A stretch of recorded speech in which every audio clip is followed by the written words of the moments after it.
Hello everyone, this is Zukhar from infosharing360.com। जी, तो six sigma series में जो नेक्स्ट टॉपिक हम पढ़ने जा रहे हैं that is called six sigma calculation. तो आइए इसको स्टार्ट करते हैं।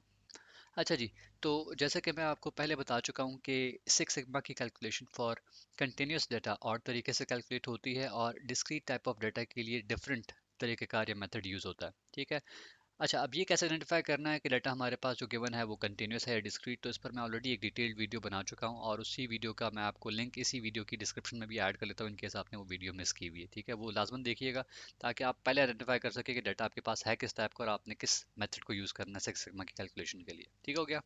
अच्छा जी, ये एज्यूम करते हुए आगे बढ़ते हैं कि आपको जिस वीडियो का रेफरेंस मैंने दिया था वो आपने देख लिया और उसके बाद आप आइडेंटिफाई कर पाएँ कि आपके पास जो डाटा गिवन है दैट इज़ कंटिन्यूस। ठीक है, तो इन केस आपका डाटा कंटिन्यूस टाइप का है तो उसके लिए हम प्रोसेस कैपेबिलिटी का मेथड यूज़ करेंगे। उसका ये फार्मूला है, इसको देख के आपने बिल्कुल परेशान नहीं होना है, इसको मैं आगे फर्दर एलैबोरेट कर रहूँगा विद एग्जांपल्स। ठीक है, और इन केस आपका गिवन डाटा डिस्क्रीट टाइप का है तो उसके लिए फिर हम डीपीएमओ मेथड यूज़ कर रहे होंगे जिसको हम डिफेक्ट्स पर मिलियन अपॉर्चुनिटी का मेथड भी कहते हैं और उसका ये फार्मूला है। ठीक है, इसके बाद फार्मूला समझने की कोशिश करते हैं तो हमारे पास ये है प्रोसेस कैपेबिलिटी इंडेक्स जो कि हमने कैलकुलेट करना है। ये हमारे पास है मिनिमम। ठीक है, मिनिमम ऑफ व्हाट, ये कैलकुलेट करना है और ये कैलकुलेट करना है। इन दोनों में से जो भी मिनिमम वैल्यू होगी वो आपका प्रोसेस कैपेबिलिटी इंडेक्स होगा। यानी ये वन आया ये टू आया तो वन मिनिमम है इन दोनों में से तो वो प्रोसेस कैपेबिलिटी हो जाएगी। ठीक है, फर्दर इन सिंबल्स को समझते हैं तो ये हमारे पास अपर स्पेसिफिकेशन लिमिट है जो कि ऑलरेडी गिवन होगी। ये पॉपुलेशन मीन है, जो आपके पास डाटा गिवन होगा उसकी आपने एवरेज निकाल लेनी है तो वो आपने यहाँ पर लिखनी है। ठीक है, ये थ्री है और ये आपके पास स्टैंडर्ड डिवीएशन है जो कि गिवन हो गई, आपने कैलकुलेट करना होगा। इस पर मैं ऑलरेडी एक वीडियो बना चुका हूँ कि इसकी कैलकुलेशन कैसी होती है। अगेन ये पॉपुलेशन मीन है यानी एवरेज वैल्यू होगी, जितने भी आपके पास नंबर्स गिवन होंगे उसकी आपने एवरेज निकाल ली। ये लोअर स्पेसिफिकेशन लिमिट है जो कि आपको ऑलरेडी गिवन होगा। ये थ्री है और ये स्टैंडर्ड डिवीएशन है। ठीक है, फर्दर एलैबोरेट करूँ इनको तो ये आपके पास ये वाला पार्ट जो है ये प्रोसेस कैपेबिलिटी इंडेक्स है फॉर अपर स्पेसिफिकेशन लिमिट। ठीक है, और ये जो पार्ट है ये है process capability based on lower specification limit. ठीक हो गया। अच्छा, दोनों में डिफरेंस क्या है, फ़र्क सिर्फ यहाँ पर आ रहा है। ठीक है, इस एरिया में, और फ़र्क इतना कोई मेजर नहीं है। अपर स्पेसिफिकेशन लिमिट यहाँ पर पहले आ रही है, उसको माइनस करना है आपने पॉपुलेशन मीन से, और यहाँ पर ये कि पॉपुलेशन मीन पहले आ रहा है और उसको माइनस कर रहे हैं आप लोअर स्पेसिफिकेशन लिमिट से। ठीक हो गया।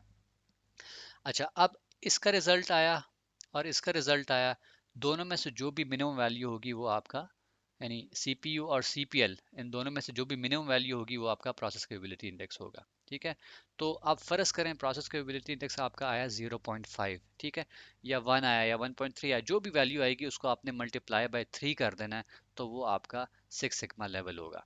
ठीक है, तो ये एक थंब रूल है इसका कि इन दोनों में से जो भी वैल्यू आई सीपीयू की या सीपीएल की, ठीक है, उनमें से मिनिमम आपने उठानी है। वो मिनिमम जो भी वैल्यू होगी उसको आपने 3 से मल्टीप्लाई कर लेना है। ठीक है, तो आपके पास प्रोसेस का सिक्स सिग्मा लेवल आ जाएगा। ठीक हो गया। अच्छा, अब डाटा हमारा अगर डिस्क्रीट है तो उसके लिए डीपीएमओ फार्मूला को एक्सप्लेन कर लेते हैं। तो यहाँ पर डी जो है वो डिफेक्ट्स को रिप्रेजेंट कर रहा है, यानी उन खामियों को, खराबियों को रिप्रेजेंट कर रहा है जो कि हमें प्रोसेस में फेस हो रही हैं। ठीक है, यू जो है वो यूनिट्स को मतलब आपने प्रोसेस में जितने भी टोटल पार्ट्स बनाए हैं, डिलीवरीज की हैं या टेस्टिंग्स की हैं, उनको रिप्रेजेंट कर रहा है। ठीक है, और आखिर में ओ जो है वो अपॉर्चुनिटीज़ को रिप्रेजेंट कर रहा है, जो कि आपने ब्रेनस्टॉर्मिंग आपस में बैठ के डिस्कस करना है कि ये जो प्रोसेस है हमारा मैन्युफैक्चरिंग का है या डिलीवरी का है, ये कितनी बार किस तरीके से मैक्सिमम फेल हो सकता है। इसको अगर मैं आपको एक एग्जांपल के थ्रू समझाऊं तो फ़र्ज़ करें हमने अपने पिज़्ज़ा रेस्टोरेंट के पिज़्ज़ा डिलीवरी प्रोसेस को डीपीएमओ मेथड के थ्रू कैलकुलेट करना है, और डाटा को एसेस करने के बाद हमने ये देखा कि हमारे पास टोटल 1000 पिज़्ज़ाज़ की डिलीवरीज हुई हैं। ठीक है, अपने रेस्टोरेंट से, तो 1000 जो हमने टोटल डिलीवरीज की हैं कस्टमर्स को वो क्या है यहाँ पर यू हो गया। ठीक है, उसके बाद हमने ब्रेनस्टॉर्मिंग की और देखा कि हमारा जो पिज़्ज़ा डिलीवरी का प्रोसेस है वो कितने तरीकों से फेल हो सकता है। तो एक हमें पता लगा कि जी अगर हम पिज़्ज़ा लेट पहुंचाएं कस्टमर को तो वो एक फेलियर होगा, या पिज़्ज़ा पहुंचाएं ही ना तो वो दो फेलियर्स होंगे। ठीक है, तो ये जो दो हैं फेलियर्स टाइप, ठीक है, ये क्या है यहाँ पर, ये ओ है, अपॉर्चुनिटी। ठीक हो गया। अच्छा, अब ये जो हमने दो आपको फेलियर के मोड्स बताए हैं, पिज़्ज़ा कस्टमर तक ना पहुंचाना और पिज़्ज़ा कस्टमर तक लेट पहुंचाना, 1000 में से टोटल इंस्टेंसेस हमने देखे कि फ़र्ज़ करें 100 बार ऐसा हुआ है कि पिज़्ज़ा पहुंचा ही नहीं है कस्टमर को, और 50 बार ऐसा हुआ है कि लेट पहुंचा है। तो ये जो 150 हैं ये क्या है, ये डिफेक्ट्स होंगे। ठीक है। तो इस तरीके से आपने इस फार्मूला को फर्दर यूज़ करना और आपके पास एक रिजल्ट आ रहा होगा जिसको हम डीपीएमओ कहेंगे। अच्छा, अब आपके पास जो रिजल्ट आ रहा होगा, आपके पास एक शीट होगी जो कि अक्सर एग्जाम्स में भी आपको दी जाती है और हमारे पास ऑनलाइन भी पड़ी होती है। तो उस वैल्यू को हमने उस शीट में से तलाश करना है कि उसके अगेंस्ट सिग्मा लेवल की वैल्यू क्या आ रही है। तो वो आपका सिग्मा लेवल होगा। ठीक हो गया।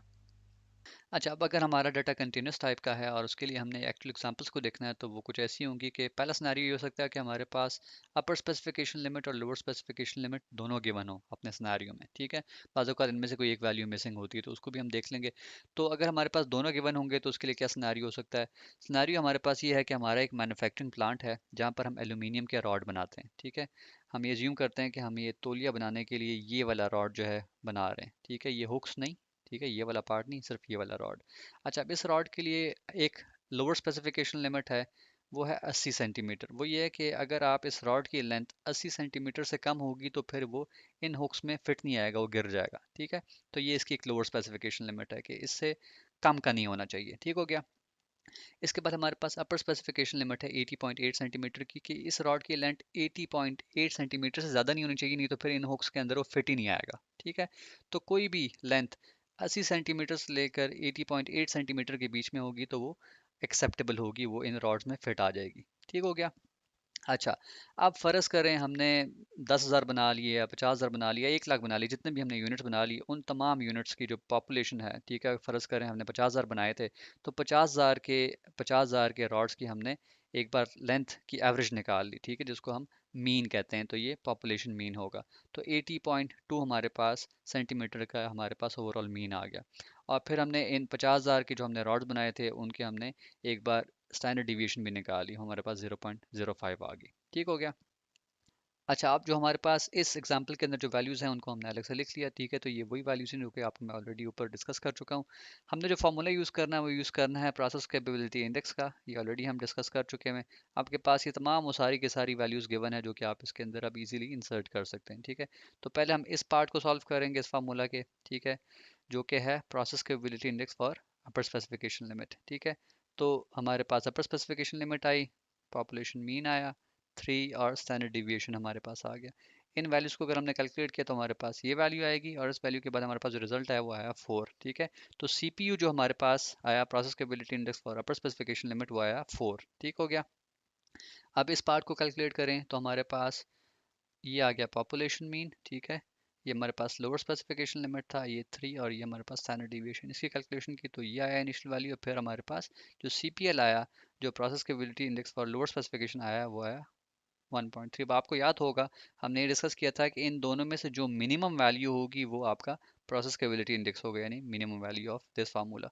तो इन दोनों में से कौन सी मिनिमम वैल्यू है? ऑब्वियसली 1.3 मिनिमम है। ठीक है, तो हमारे पास मिनिमम जो है वो आया 1.3। ठीक, तो यहाँ पर आपको मैंने एक थंब रूल बताया था कि जो भी वैल्यू हमारे पास सीपी के आ रही होगी, यानी प्रोसेस कैपेबिलिटी इंडेक्स की जो भी वैल्यू आ रही होगी, उसको आपने मल्टीप्लाई कर देना विथ 3। ठीक है, तो यहाँ पर हम जब 3 से इसको मल्टीप्लाई करेंगे तो हमारे पास अल्टीमेट रिजल्ट जो है वो आ रहा होगा 4, जो कि हमारे पास 6 सिग्मा लेवल होगा। ठीक हो गया। इसकी नेक्स्ट एग्जांपल अगर हम देखें तो अब यहाँ पर हमारे पास एक स्पेसिफिकेशन लिमिट गिवन होगी, या तो अपर गिवन होगी या लोअर गिवन होगी। ठीक है, तो एग्जांपल देखते हैं। जी, तो अब इस एग्जांपल में हम गिवन डाटा को अगर हम समझें तो वो कुछ ऐसा है कि हमारी कंपनी को कस्टमर की तरफ से एक टास्क मिल रहा है, और वो टास्क हर बार हमने उस कस्टमर को 400 सेकंड के अंदर करके देना है। ठीक है, तो इसका मतलब ये है कि 400 सेकंड जो है वो एक अपर स्पेसिफिकेशन लिमिट है।